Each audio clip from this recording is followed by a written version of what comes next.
Hello नमस्कार दोस्तों, मैं रवि शर्मा स्वागत करता हूं आप सभी लोगों का आज की इस वीडियो में। आज की वीडियो में लेकर आया हूं बीएससी एग्रीकल्चर थर्ड सेमेस्टर में जो सब्जेक्ट है हमारा एमजेपीआरयू यूनिवर्सिटी में। तो उसमें जो सब्जेक्ट है हमारा एग्रीकल्चर फाइनेंस एंड कोऑपरेशन का। ठीक है, तो उससे रिलेटेड जो भी क्वेश्चंस हैं पहले भी ला चुका हूं, 3 वीडियोस हो चुकी हैं, ये चौथी वीडियो है। तो इसमें शुरू करने वाले हैं वाणिज्यिक बैंक। अगर चैनल पर नए हो आप तो सब्सक्राइब कर लीजिए, साथ में बेल आइकन को भी दबाइए जिससे मैं जो वीडियो डालूं उसकी नोटिफिकेशन आपके पास सबसे पहले पहुंचे। तो ज़्यादा देर ना लेते हुए वीडियो करते हैं स्टार्ट। तो देख लेते हैं वाणिज्यिक बैंक। तो इसमें क्या बताया गया है कि संगठित क्षेत्र की बैंकिंग संस्थाओं में सबसे अधिक पुरानी संस्थागत वाणिज्यिक बैंकों की है, जिनकी शाखाओं का जाल देश भर में बड़े व्यापक रूप में बिछा हुआ है तथा इन्हें जनता का सबसे अधिक विश्वास प्राप्त है एवं उनका कुल बैंकिंग कामकाज में सबसे बड़ा हिस्सा है।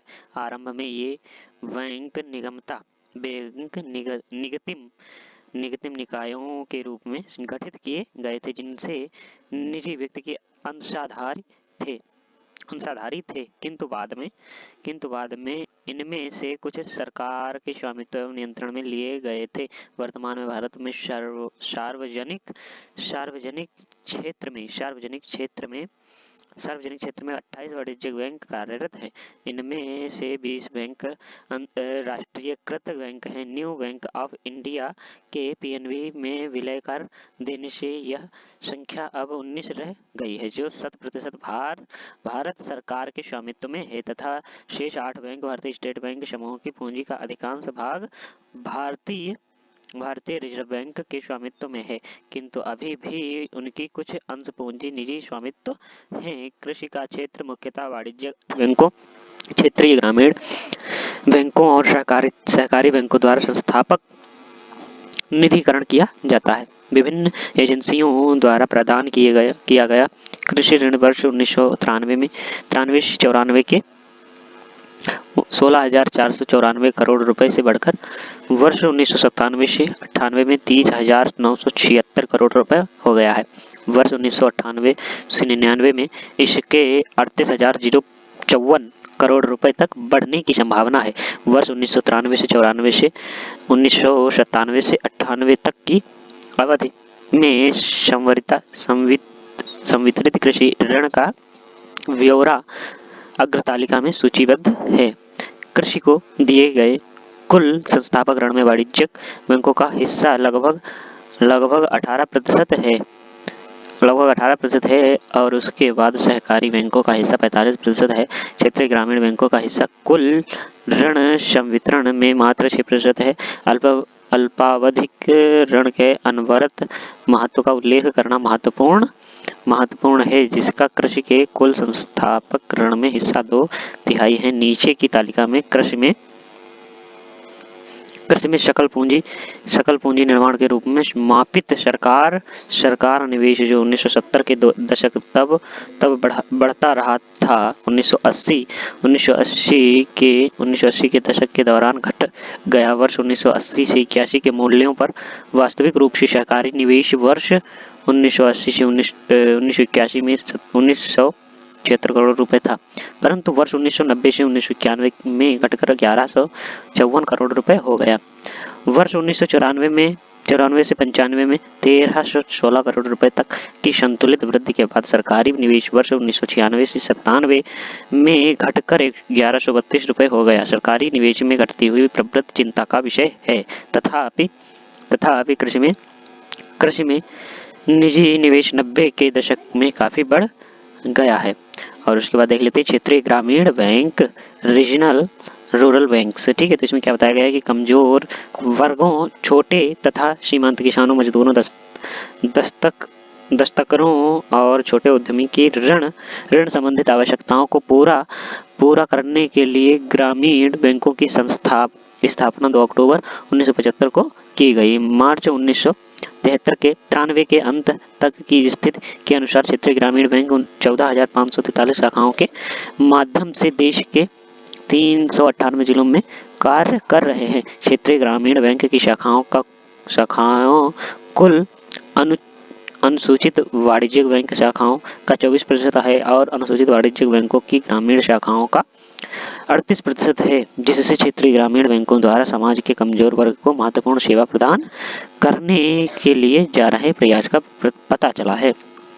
उसके बाद क्षेत्रीय ग्रामीण के बैंक सिक्किम के अलावा सभी राज्यों में कार्यरत है। इस समय 196 क्षेत्रीय ग्रामीण बैंक कार्यरत हैं। इन बैंकों द्वारा मार्च 1998 तक 2175 करोड़ रुपए का कृषि ऋण का संवितरण किया। इसके अलावा मार्च 1999 को समाप्त वित्तीय वर्ष के दौरान इन बैंकों ने कमजोर वर्ग के लिए 22.8 लाख लाभार्थियों को 2,989 करोड़ रुपए संवितरित किए। उसके बाद देख लेते हैं 1981 के अंत तक 107 क्षेत्रीय ग्रामीण बैंकों की 4,795 शाखाएं थी। उसके बाद 1986 तक 194 ग्रामीण बैंकों ने 12,838 शाखाओं का जाल देश के 351 जिलों में फैला लिया। मार्च 1995 तक कुल 196 क्षेत्रीय ग्रामीण बैंकों की 14,536 शाखाएं लगभग 75,000 कर्मियों की फौज के साथ देश के 417 जिलों के गांव में बसे लगभग 6.21 सीमांत 2 करोड़ लघु किसानों, 7.03 करोड़ कृषि मजदूरों एवं 0.67 करोड़ सीमांत कर्मियों के बीच लघु धुंधली ही सही लेकिन पहचान बना चुकी थी, जिसमें उत्तर प्रदेश 3,051 शाखाओं के साथ सबसे ऊपर था। परिणाम स्वरूप 1981 से 82 के अखिल भारतीय ऋण और निवेश सर्वेक्षण ने नया तय की 61.2% ग्रामीण परिवारों को संस्थागत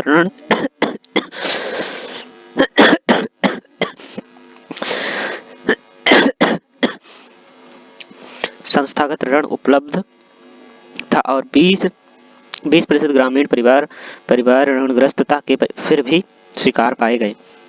संस्थागत ऋण बढ़ते हुए ग्रामीण ऋण ग्रस्तता के घटते ग्राफ में ग्रामीण बचत को प्रोत्साहित किया। छोटे छोटे बचत खातों के माध्यम से बचत राशियों 0.2 करोड़ के स्तर पर पहुंच गई। मार्च 1995 तक इन कंगाल बैंकों के बचत खातों में जमा राशियां 10,957.63 करोड़ रुपए से बढ़कर 1714.94 करोड़ के स्तर पर पहुंच गई। मार्च 1995 तक इन कंगाल बैंकों के बचत खातों में जमा राशियां 10,957.63 करोड़ रुपए के आकर्षक स्तर को छू गई, जो बिंदु से सिंधु बनने की उक्ति को चरितार्थ करती है। उसके बाद है उदार आर्थिक युग में इन बैंकों में प्रतिस्पर्धात्मक भावना बढ़ाने के लिए यह न केवल आवश्यक है कि बल्कि अनिवार्य भी है कि कैडर आधारित कृषि स्टाफ का लाभ यह होगा कि आधुनिक एवं अद्यतन कृषि तकनीक के प्रचार प्रसार एवं उसके कृषि में व्यावहारिक प्रयोग में किसानों को सहायता मिलेगा। लाभार्थियों की सही पहचान एवं ऋण का सदुपयोग बढ़ेगा। इसका सीधा प्रभाव कृषि उत्पादन पर पड़ेगा। जब कृषि उत्पादकता बढ़ेगी तो स्वाभाविक है कि किसानों की आय भी बढ़ेगी। जब आय बढ़ेगी तो किसानों की ऋण अदा करने की क्षमता एवं बचत जमा करने की प्रवृत्ति भी बढ़ेगी। जब ये दोनों बढ़ेंगी तो नवगठित राज्य ग्रामीण बैंकों की आय एवं लाभ प्रदत्त दोनों बढ़ेंगी, जो बैंकों की जीवंतता एवं अर्थ क्षमता के लिए वरदान साबित होगी। इसके लिए आवश्यक है कि संविधान में कोई ऐसा प्रावधान किया जाए जिससे भविष्य में कोई राजनीतिक दल अथवा नेता अपनी राजनीतिक सत्ता की हवस में शिकार इन बैंकों को ना बना सके। अतः इन बैंकों को बंद करने, समेटने तथा सहकारी शहरों में केंद्रित करने का अर्थ 21वीं सदी में ग्रामीण को एक बार पुनः बड़े किसानों एवं साहूकारों के क्रूर हाथों से सौंपना होगा, जो हमारी अगली सदी की कृषि एवं ग्रामीण परिस्थितियों, आवश्यकताओं एवं विकास के विरुद्ध है।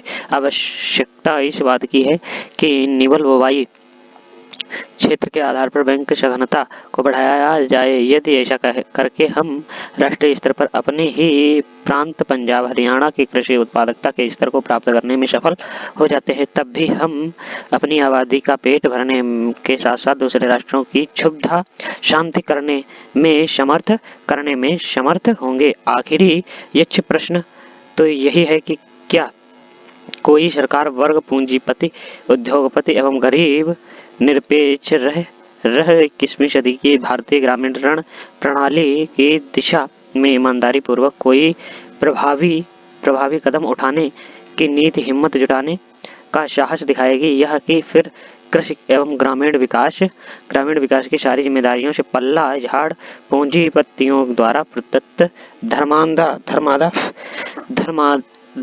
पर निर्भर रहेगी। यदि ऐसा है तो फिर राष्ट्र को सरकार की जरूरत ही क्या है। उसके बाद है कि अंततोगत ग्रामीण बैंकों के विकल्प का प्रश्न आता है। अतः भारतीय परिस्थितियों में ग्रामीण बैंकों को आर्थिक रूप से सक्षम बनाने के लिए इन्हें विकेंद्रीकृत स्वायत्तता प्रदान करनी होगी। भौगोलिक, कृषि एवं जलवायु संबंधी विविधीकरण के अनुरूप पुनः संगठित करना समय की जरूरत है। इन पर किसी एक संस्था का नियंत्रण सुनिश्चित करना होगा। अच्छा हो कि इन्हें नाबार्ड के अधीन कर दिया जाए। संगठनात्मक ढांचा जिला स्तर पर न होकर राज्य स्तर पर संगठित हो। इसका सुफल यह होगा कि स्थानीय लोगों की नव सामंतवाद बैंक में नियुक्त स्थानीय कर्मचारी से मुक्ति संभव होगी। ग्रामीण बैंकों का स्वरूप बहुआयामी एवं संयुक्त उत्पादोन्मुख ग्रामीण बैंकिंग प्रणाली का करना होगा। यह तभी संभव है जब पुनर्गठित राज्य ग्रामीण बैंकों में ग्रामीण कैडर आधारित कृषि विशेषज्ञों की नियुक्ति सुनिश्चित होगी। इसकी सेवा शर्तों में परिणामोन्मुखी व चतुर्मुखी ग्रामीण विकास की जिम्मेदारी एवं जवाबदेही अनिवार्य रूप से सम्मिलित करनी होगी। नकारात्मक परिणामों की दशा में जिम्मेदार कर्मचारियों की निशानदेही होने पर दंडात्मक कार्यवाही प्रावधान अनिवार्य करना होगा। बेहतर तो यह होगा कि शाखा स्तर पर अर्जित लाभ हानि का एक निश्चित हिस्सा लाभांश हानि अंश के रूप में कर्मचारी को प्रदान किया जाए। फिर उसके बाद है चौथा पॉइंट है कि जिला नियोजन और समन्वय लीड बैंक या ग्रामीण बैंक। तो इसमें क्या बताया गया है कि जिलों के आर्थिक विकास के लिए वह विकास कार्यक्रम के लिए आवश्यकता अनुसार वित्तीय सहायता प्रदान करने व सभी बैंकों के कार्यों को समन्वित करने के लिए 1969 के अंत में लीड बैंक योजना आरंभ की गई थी। इस योजना को कार्यान्वित करने के लिए लीड बैंक से जो हर जिले में स्थापित किए गए हैं, यह आशा की जाती है कि वे जिलों के शाख नियोजन के कार्य को पूरा करेंगे। विशेष कार्यक्रमों को पूरा करने के लिए दूसरे बैंकों से सहयोग प्राप्त करेंगे। जिले में शाख संस्थाओं के भागों का बंटवारा करेंगे और इस प्रकार एक समन्वित प्रयास करेंगे कि विकास कार्यक्रमों के लिए शाख का प्रबंधन सभी वित्तीय संस्थाओं की सहायता से हो। प्रत्येक बैंक से यह आशा है कि उसे दिए गए जिलों में वह अन्य बैंकों और वित्तीय संस्थाओं को नेतृत्व प्रदान करेगा। सभी वित्तीय संस्थाओं में समन्वय बनाए रखने के लिए प्रमुख लीड बैंक योजना के अंतर्गत संगठित की गई जिला स्तर की समन्वय समितियों की बैठक नियमित रूप से होती है। जिलाधीश इन समितियों का सभापति होता है। फिर उसके बाद लीड बैंक योजना के उद्देश्य। फिर उसके बाद व्यापक रूप से लीड बैंक योजना का उद्देश्य ग्रामीण विकास है। दूसरे उद्देश्य निम्नलिखित हैं। उपेक्षित क्षेत्रों में शाख सुविधाएं बढ़ाना। उसके बाद है प्राथमिकता वाले क्षेत्रों की पहचान करके उसके लिए निधि निर्धारित करना। उसके बाद है विकास के बड़े घटकों को सहायता देना जैसे प्रसार और साक्ष्य इत्यादि। फिर उसके बाद लीड बैंक की भूमिका व उत्तरदायित्व क्या है, इसके बारे में पढ़ लेते हैं। इसमें क्या बताया गया कि लीड जिलाओं का सर्वेक्षण करके बैंक के विकास के लिए विभव साधन का पता लगाना, विकास केंद्रों को निर्धारित करना, उन क्षेत्रों को निर्धारित करना जहां बैंक कम हो या बिल्कुल नहीं है, या जो साहूकारों पर निर्भर करते हैं। सरकार और अर्ध सरकारी एजेंसियों और संस्थाओं से संपर्क स्थापित करना, जिले और जोलन समितियां बनाना, जिला शाखा योजना बनाना। फिर उसके बाद है राष्ट्रीय कृषि ग्रामीण विकास बैंक नाबार्ड, तो इसके बारे में पढ़ लेते हैं। National bank of agriculture and rural development NABARD, तो इसमें क्या बताया गया है, कृषि मध्यकालीन और दीर्घकालीन कृषि की पहले से कमी रहती थी और आज से इसकी कमी है और इस कमी से शरद में कृषि का विकास बहुत कम हुआ है। स्वतंत्रता प्राप्ति के पश्चात ये ही स्थायी और चालू पूंजी को कृषि में लगाने की आवश्यकता को लेकर विशेषज्ञों, योजना बनाने वाले और सरकार का बहस का मुद्दा रहा है। भूमि विकास बैंकों द्वारा दिया गया ऋण से पर्याप्त रहा है, क्योंकि उनके पास ऋण देने के साधनों की कमी है। सहकारी समितियां और व्यापारिक बैंक से लंबे समय तक कृषकों को ऋण नहीं दे सकते, क्योंकि उनके पास जो धन जमा करने के लिए आता है वह वहां से करीब 5 वर्ष के लिए ही आता है। अतः यह आवश्यक समझा गया कि दीर्घकालीन ऋण के लिए किसी शीर्ष संस्था की स्थापना की जाए। उसके बाद है राष्ट्रीय कृषि एवं ग्रामीण विकास बैंक संगठित ग्रामीण ऋण ढांचे में एक शीर्षस्थ संस्था के रूप में अपनी भूमिका को ध्यान में रखते हुए अनेक वित्तीय संस्थाओं की पुनरावृत्ति सुविधाएं प्रदान करना है, जो ग्रामीण क्षेत्रों में उत्पादनशील गतिविधियों के विस्तार क्षेत्रों को बढ़ावा देने के लिए ऋण देती है। राष्ट्रीय कृषि एवं ग्रामीण विकास बैंक समय समय पर उपयुक्त नीति तथा परिचालन संबंधी व्यवस्था तैयार करता है, ताकि ग्रामीण ऋण प्रवाह को पूरा किया जा सके। अपनी ऋण संबंधी आवश्यकताओं की पूर्ति के लिए नाबार्ड शरत सरकार, विश्व बैंक तथा ऋण पत्र जारी करके से संसाधन जुटा सकता है। इसके अतिरिक्त यह राष्ट्रीय ग्रामीण शाख स्थिरीकरण निधि में संसाधनों का से प्रयोग करता है। स्थापना एस्टेब्लिशमेंट इसी आवश्यकता की पूर्ति हेतु कृषि पुनर्वित्त वित्त और विकास निगम agriculture refinance and development corporation ARDC की स्थापना की गई। इसके बाद इस संस्था ARDC की जगह 12 जुलाई 1982 को राष्ट्रीय कृषि एवं ग्रामीण विकास bank NABARD, national bank of agriculture and rural development NABARD खोला गया। उसके बाद नाबार्ड के उद्देश्य, ऑब्जेक्टिव ऑफ नाबार्ड के बारे में पढ़ लेते हैं। उसके पॉइंट दिए गए हैं। पॉइंट में क्या दिया गया कि बैंकिंग प्रणाली के द्वारा ग्रामीण विकास और कृषि के लिए एक शीर्ष पुनर्वृत्ति संस्था का कार्य करना। उसके बाद विकास बैंक की प्रभावशाली भूमिका निभाना है। उसके बाद है इस बैंक के द्वारा समस्त ग्रामीण विकास के लिए रुपया उधार देने के कार्य का विकेंद्रीकरण करना। पंचवर्षीय योजनाओं के अंतर्गत ग्रामीण विकास के कार्य को तेजी से विकसित करना।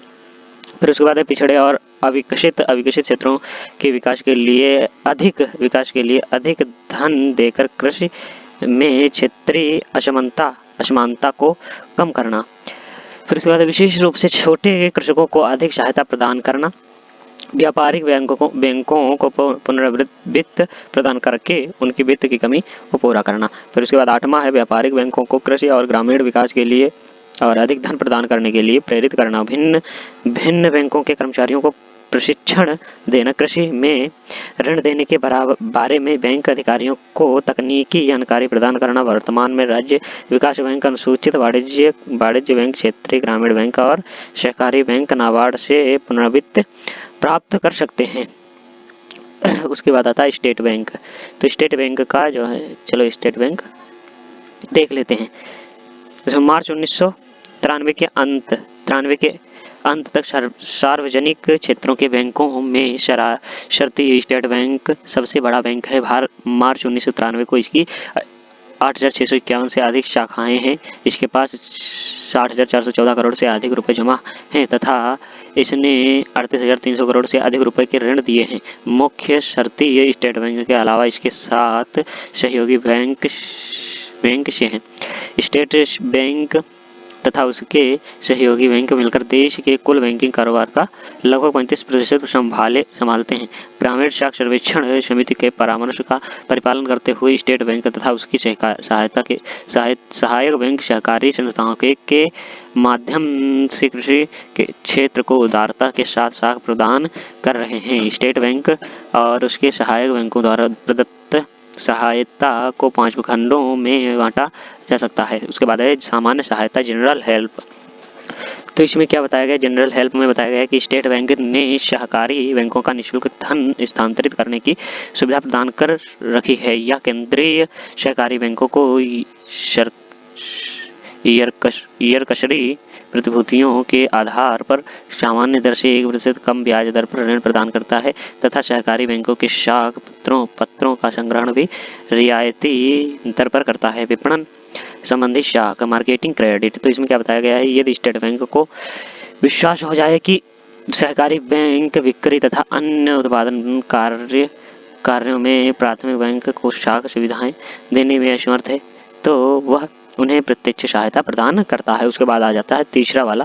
तो तीसरे में क्या बताया गया है कि भूमि प्रबंधक बैंकों की सहायता, help to land mortgage bank. तो इसमें क्या बताया गया है? स्टेट बैंक भूमि बंधक बैंकों के ऋण पत्रों को खरीदकर उनकी जमानत पर ऋण देकर अथवा अंतरिम ऋण देकर किसानों को सहायता प्रदान करता है। गोदामों के लिए वित्तीय। तो इसमें क्या बताया गया है? गोदामों के लिए वित्तीय, financial help to warehouses. तो इसमें क्या बताया गया है कि स्टेट बैंक गोदाम के विकास के लिए वित्तीय सहायता प्रदान करता है। इसने केंद्रीय माल गोदाम, सेंट्रल वेयरहाउसिंग कॉरपोरेशन की अंश पूंजी में 1 करोड़ रुपए नियोजित किए हैं। उसके बाद आ जाता है कृषकों को ऋण, डायरेक्ट लोन टू फार्मर्स। तो इसमें क्या बताया गया है कि कृषकों को ट्रैक्टर व अन्य मशीनें खरीदने के लिए एवं सिंचाई के लिए पंप लगाने के लिए भी यह बैंक सीधा ऋण प्रदान करता है। उसके बाद आ जाता है एक नई योजना स्त्री शक्ति। एक नई योजना स्त्री शक्ति में क्या बताया गया है कि शक्ति भी प्रारंभ की गई है। यह योजना भी प्रारंभ की गई है। इसका उद्देश्य महिलाओं में उद्यमिता की भावना विकसित करने हेतु वित्तीय सहायता प्रदान करना है। इसके अंतर्गत विभिन्न प्रकार की रियायतें जैसे मार्जिन तथा ब्याज दरों में छूट आदि प्रदान की गई है तथा इसमें प्रशिक्षण की व्यवस्था भी सम्मिलित है। 20 सितंबर 1989 को बैंक ने अपने एवं समन्वित संचार नेटवर्क का शुभारंभ किया। नेटवर्क की संरचना इस प्रकार की गई है। उन्हीं लाइनों एवं केंद्रों के माध्यम से ध्वनि, फैक्स, आंकड़े तथा संदेश भेजने की व्यवस्था की जा सकती है। ग्राहक सेवा में सुधार एवं प्रशासनिक तथा परिचालन संबंधी संदेशों के शीघ्र लागू प्रेषण के लाभ सामने आने लगे हैं। ग्राहक की आवश्यकता की पूर्ति हेतु नई योजनाएं प्रारंभ की गई हैं। इनमें से एक महत्वपूर्ण है बड़ी खरीद योजना। इसके अंतर्गत ग्राहकों को उपभोक्ता वस्तुओं की खरीद हेतु ऋण दिया जाता है। Reserve bank of India. तो इसके बारे में हम अगले वीडियो में पढ़ेंगे। 7वें पॉइंट के बारे में अगले वीडियो में पढ़ेंगे। ठीक है, आप लोगों को ये वीडियो कैसा लगा कमेंट बॉक्स में जरूर बताइए। अगर चैनल को सब्सक्राइब नहीं किया है तो सब्सक्राइब कर लीजिए, साथ में बेल आइकन को भी दबाइए जिसमें जो वीडियो डालूं उसकी नोटिफिकेशन आपके पास पहुंच जाए। और अगर वीडियो को लाइक नहीं किया तो लाइक कर दीजिए। मिलते हैं किसी नेक्स्ट वीडियो में, तब तक के लिए।